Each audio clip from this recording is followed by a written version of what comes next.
Welcome to the Success Sensei podcast for anyone interested in success, happiness, and balance. We'll teach you how to be a black belt at life. And now, your host, former professional fighter, multiple world champion, entrepreneur, and investor, Robert Devan.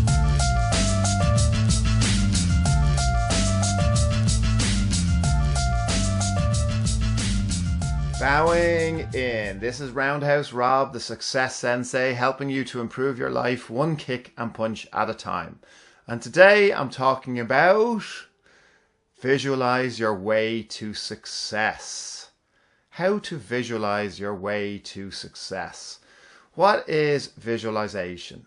Visualization is seeing in your mind's eye, in your subconscious as well as your conscious, yourself succeeding in the areas that you want to succeed in. Actually seeing it in your mind, running it through, playing it over and over so that your subconscious can't tell the difference between fiction and non-fiction. So what you think about becomes your reality. Visualization is when I talk to people in my personal life, in my day-to-day life, people think that visualization, they mightn't really be into it. They might think it's I don't know, a bit up in the clouds.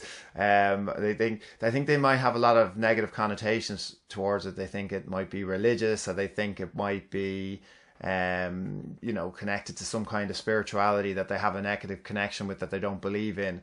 But if you want to succeed, if you want to achieve your goals, if you want to achieve more abundance in your life, if you want to be happier, if you want to be more successful, if you want to have more financial security, better relationships, if you want to be a better athlete, be better at any sports performance, just overall in any single area of your life, if you want to improve it, visualization is the key. And it's going to be what separates the 1% successful people from the rest of the 99% who don't actually do it. And I strongly believe in it that much, that if you're not doing it, it's going to be a hell of a lot harder for you to succeed. So if I haven't convinced you already, I don't know that I'll ever convince you to visualize. So listen on, I'll tell you exactly how to do it, and I'll tell you exactly what way it's done in order for you to achieve everything that you want to achieve in your life. But first, quick advert.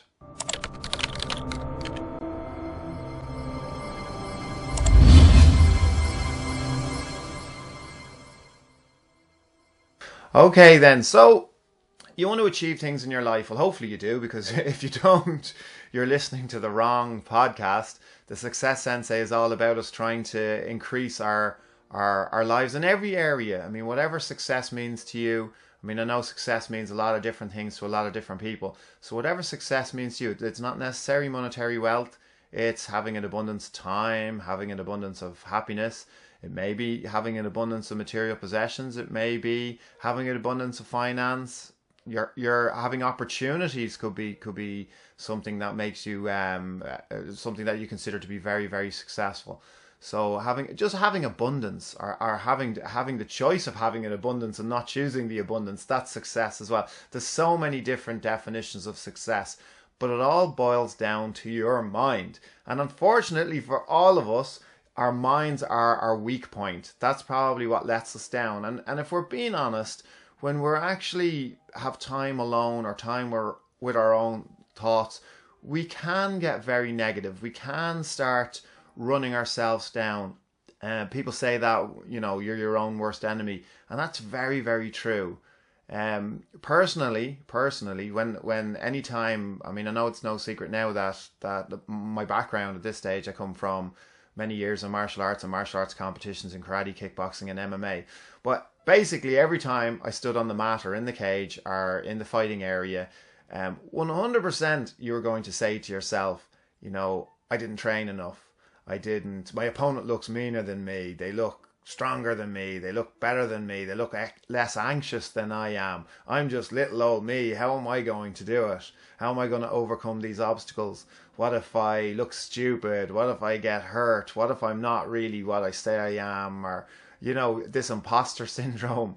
It's very, very strong in all of us. So when you're there in those moments, you absolutely will get very negative. You will a negative thought will 100% come into your mind. So that's all of us. That's human nature. That's normal. You know, I understand people say, I've heard it all the time. People say, you know, I don't get nervous, I get excited. Sure, buddy, yeah. You don't get nervous, you get excited. You're not a normal human being like all of us. Of course you get nervous. Nerves are totally normal. But a way to manage that is visualization. I have never ever competed without doing the appropriate visualization. If you cannot see it in your mind, if your subconscious doesn't believe that you have the possibility and the chance to succeed the goal that you're after, how the hell are you going to get there? It's going to be very, very difficult. So when you're in those moments, if you've done the appropriate visualization, if you've already run those emotions and those feelings in your mind, it's easier to not let yourself away with that negative self-talk. So again, just using that case example, I'm standing on the mats and I say to myself, I haven't trained enough. In your mind, you have to say to yourself, you know, with all the time I had available and all the opportunity I had available, I definitely trained hard enough. So shut up, Rob, or wherever your name is. You can't let yourself beat yourself down. You can't let yourself away with negative self-talk, negative thoughts. You have to. I know it might sound schizophrenic to actually be answering yourself in your own mind, but it's a process that takes place in your own mind. It's not something that anyone will see. On the exterior, you're going to look really calm. You may even be like me. I manage to look arrogant by default. Even when I'm dying on the inside, I still manage to look like I have really strong self-belief, and that's something that I figured out really early on. So I decided I may as well just go with it and not fight it and not try to tell people I wasn't arrogant, because I just look like that. You know the way some people say they have a resting bitch face? Well, I reckon I might have a resting arrogant face, and at this stage there's not very much I can do about it. As I said, even when on the inside I feel I'm dying on the inside and I'm having a right anxiety battle, I seem to come across that I'm totally calm and totally confident. So I may as well run with that. But on the inside, I am answering myself back. I'm not letting myself away with any of that self-talk. And I've got an answer for every negative situation that I actually managed to say to myself. How is that? It's because I've done my appropriate visualization. So if I was coming up for a fight, say for example I had an 8-week training camp or a 12-week training camp if I was particularly out of condition, say if I had a 6-week training camp, it doesn't matter. And you do your physical training every day, pretty much every day. You might do 2s a day, 3s a day, and even killer 4s a day, which are overboard. But anyway, every single day I would do my visualization work, preferably twice a day, coming up to something. Do I do it if I don't have something in my life that I'm building up towards? No, I probably don't. I probably should still do it, but I mean, you fall out of the routine of doing these things. So this is specifically if you have a goal in your life. Visualization is basically like meditation, but I don't like using the word meditation because people tie it into all kind of Eastern philosophies that they may not be able to relate to.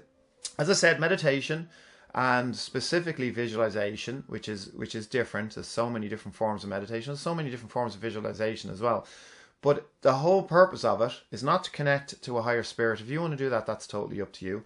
It's nothing to do with praying. It's nothing to do with spirituality. It's nothing to do with religion. It's to do with the self. It's to do with bringing your focus back to yourself. It's to do with connecting back to yourself. It's to do with remembering to breathe appropriately. We think that breathing is this automatic thing and we do it right. We actually don't. We're not breathing in and fully inflating our lungs, holding our breath and full exhalations and letting all that breath go. This is not something that we do on a regular basis. And even, you can stop this if you want and give it a go now, or do it while you're listening to me. But even if you do a massive inhalation, say a 3-second one. So we'll say a 3-second one. We won't go overboard. 3, in for 3, 1, 2, 3. So in. Hold for 3, hold. And out for 3. Now do that 3 times in a row and feel the difference instantly. Don't tell me you felt nothing. Don't tell me that your nasal passages weren't cleared. Don't tell me that you actually feel a little bit better and all we did was breathe.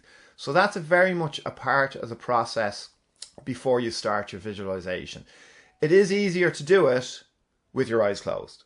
So pick a spot that you feel safe. Your bedroom is fine. The problem with doing visualization before you go to bed at night is that you fall asleep and you don't actually achieve what you wanted to achieve. So you might want to do it during the day or even in the morning. You could do it at night as well if you're an insomniac and you have difficulty sleeping. But if you do it at night, you might fall asleep. So sitting is generally better than lying down because, again, you'll be prone to falling asleep. You're not meant to, if we're being strict, you're not meant to cross arms or cross legs, only because it can stop circulation a little bit and just restrict flow. You want everything to be, you want to be sitting upright, and you want to have your hands on your thighs, your feet together, and you close your eyes and you concentrate on your breathing in through your nose, hold, out through your mouth. I hope you're not doing it now if you're driving or if you're doing anything important or are using heavy machinery. Please don't be doing this. So just listen to it first and then you can try it yourself. Then what you do is you start thinking about your goals. Whatever it is, as I said, I don't care if it's a material possession. I don't care if it's a sporting or athletic endeavor. I don't care if it's relationship goals. I don't care if it's happiness. Try to make it though about yourself. Like when I said it, relationship goals, if you're trying to force visualization on other people or it's based on other people's reactions and other people's thoughts and other people's feelings, you're setting yourself up for failure. It needs to be 100% stuff that you can control and you can envision in your own life. Otherwise it's not going to work. So don't have any kind of a goal that's based on other people. Have it based on yourself. A quick example, quick personal example. Say if I had a combination or technique that I was working on, martial arts, MMA, karate, it doesn't matter. Say I had one and my goal was to, do this special technique or do a special kick. We'll keep it simple. Do a special kick and land it on, I want to hit my opponent's head. I want to kick them in the head. I want to get this jumping, spinning roundhouse kick and I want to land my opponent's head.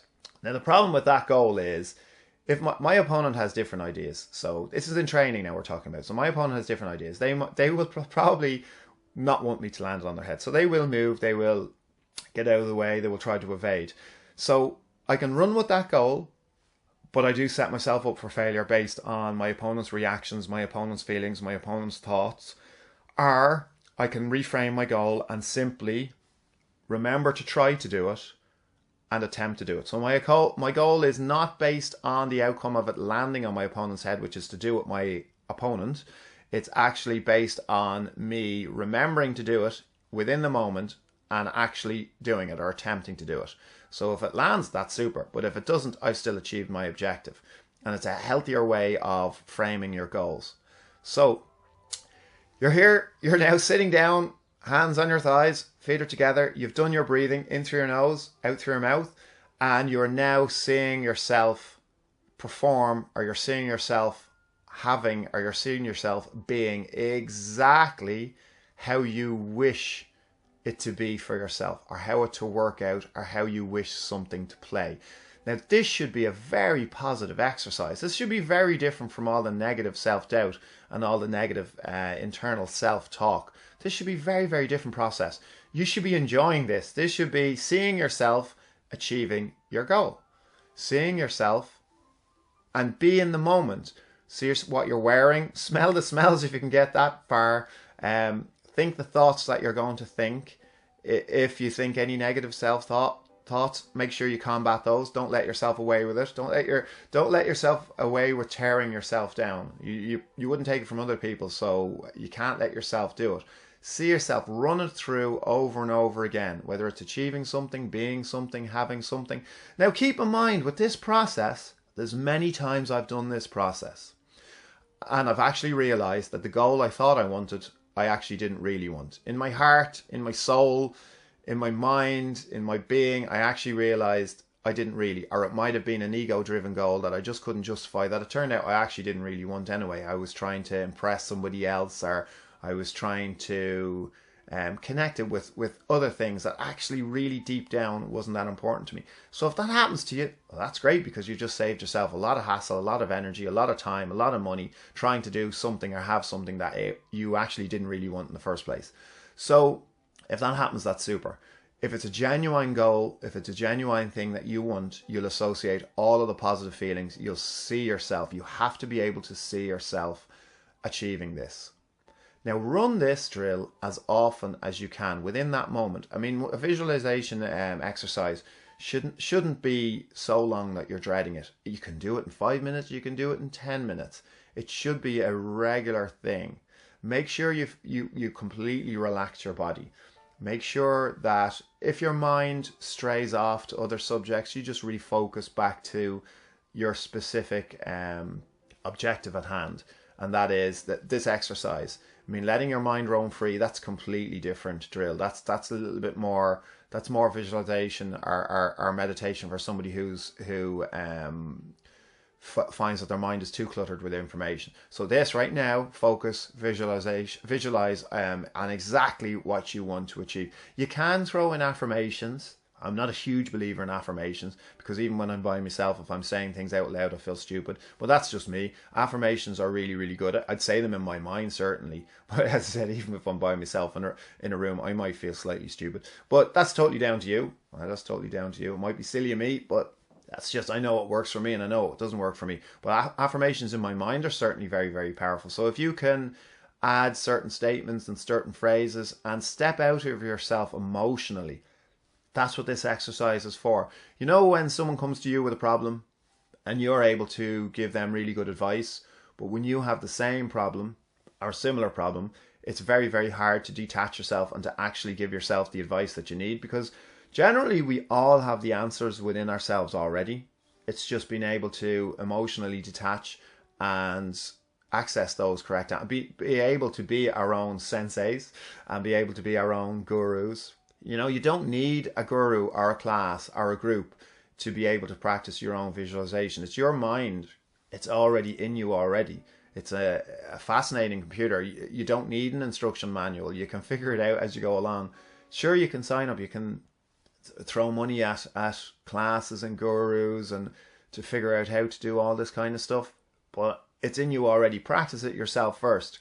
You're not doing anything dangerous or anything crazy. You're just sitting down, relaxing, breathing, and concentrating on what you want to achieve. So if you have your goals written down on paper, and if you're doing your visualization, and you're actually seeing yourself achieving those goals, you're going to have a way higher statistic of being able to achieve them. And you're going to be way ahead of people. People know that they should do it, but still probably only 1% do it. And why is it a coincidence that those 1% that keep goals and do visualization happen to be some of the most successful people in the world? I don't think it is. People can think, and throughout the years I thought anytime the subject came up they thought I was crazy. But I mean, I think it's crazy if you're not visualization. If you're not visualization. If you're not using, I've said the word that many times now, I'm actually tripping myself up and confusing myself. But I think you're crazy if you're not using visualization exercises on a daily basis. So it's the opposite to the way people think it might be weird using it, and that's fine. But if you want to be successful, and you want to be very successful, and you have your goals, and you want to stay motivated, and you want to keep your ambitions strong, and you want to be focused towards what you want to do, it's essential that you do it. So people can think it's weird all they like. It's weird if you're not actually doing it. It's a super way to de-stress. It's a super way to relax your mind, and it's a super way to energize yourself for the coming day or your coming weeks, and to settle yourself. If you're worried about any especially any anxiety that's connected to a large goal, which is generally always the case. If you have anything that you want to achieve, it generally makes you nervous. It generally gives you anxiety. That's the whole reason why it's a large goal in the first place. I never competed without using visualization. And it happened very, very early on for very, very simple reasons and obvious reasons. And that is that competing was very daunting. Even as a boy, when I started competing as a young boy in karate, the competitions were a round robin system. So what that means is if there were 16 fighters, now keep in mind, you're looking at everybody, you're one of 16 fighters. This is only a rough number, just so as you get the idea of what I mean. The 16 fighters, and you see them all warming up, they're all in the same area waiting to fight, and you're looking at all those 16 fighters, and you're saying to yourself, how can I beat and be better than every single one of those to win? Because what happens is, as soon as you lose a fight in that type of a system, you're gone. That's it. You're out. There's no second chance. There's no I'll have another fight. It's round robin. So as soon as you lose, you're gone. So you have to win. So in other words, you have to be better than everybody in that division to be able to win the competition. So you're seeing 15 other young boys, if you're a child, or young girls, and if you're an adult, I think it's actually even worse, because I think the kids are a little bit more fearless and don't suffer the same stress and nerves as adults can do, because our minds aren't as active as ours are, and they haven't been as jaded by life, and they're not as cynical. So I actually think they have a little bit more of a chance mentally to overcome the odds. So imagine you're there's 15 other fighters. They're all looking good. They're all warming up. You're there trying to look the part, nervous as hell inside, thinking, sure, how in hell would I be able to beat every one of these, and how could I be better than it? Your subconscious might not even believe that you're better, or that you have the chance. So you have to know, you have to know that you have the ability to beat absolutely anyone that steps in front of you at a time. And that's all you have to worry about, because you don't have to fight them all in one go. You'd have to compete against them one at a time. So you'd have to convince yourself in your visualization process that you have the ability to beat, including people who may be better than you. But if conditions are perfect, if they're not at their best and you're at your best, you can beat absolutely anybody that stands in front of you at any moment in time. And you only have to focus on one person at a time. So you have to do that preparation in your mind beforehand. So when you're actually standing there, or you're warming up in the competition, you've already felt the nerves with your visualization. You've already sensed what it's going to feel like. You've already established the negative self-talk you're probably going to say to yourself, and you already have the answers. So you go there, and it's just a process. You know that that's how you're going to feel. You have already accepted it. You're not going to let it drag you down or worry you. You already have the answers that you're going to say to yourself, that you only have to focus again, yourself one fight at a time, and you have the ability, because everyone has the ability to beat everybody technically. So that's not really a hard sell to yourself. It's not really hard to convince your subconscious of that, especially if you are actually training hard, and then you remember that you've done your hard training, you showed up all the times you had to show up, and you don't give yourself reasons. That's why preparation is important. You don't give yourself reasons to be allowed to give yourself any negative self-speak. So you can't actually let yourself away with it. So visualization, without that process, you'd be walking into that scenario and it would be a hell of a lot more daunting. And that's the difference between, someone that's very focused to achieve and somebody that's the just taking part mindset. I talked about it before. It's not just about taking part. If you're looking to succeed, it's not. And if you're looking to be a winner, you're looking to achieve as much success or happiness, it isn't just the taking part. Unfortunately, it isn't. You have to be more focused than that. You can listen to that other podcast and let me know your thoughts. It's not as negative as it might sound. But if you're going to actually enter the competition and actively try to win the competition, you have to see yourself in your visualization process beforehand, yourself actually achieving that task and seeing yourself perform exactly how you wish to perform, and run that so often, do it so daily, that it becomes just a natural given, that your subconscious just accepts it, and ultimately your conscious does, and ultimately your body performs exactly as you wish it to perform. Because when we're in heightened situations of stress and of nerves and of loads of adrenaline, which is basically, remember, every large goal you're ever going to go for, our mind doesn't work the same way. We actually bypass our mind a little bit. So in order to be able to perform even the most basic functions as you wish to perform them, you need to run that process in your mind so often that it's an automatic process. Like tying your shoelaces. You don't think about tying your shoelaces. Like driving, a lot of the time, we can listen to the radio, we can think, we can do all kinds of things while we're driving. We don't actually mechanically think of the process. Like, that's the difference between good dancers. But I can't believe I'm giving dancing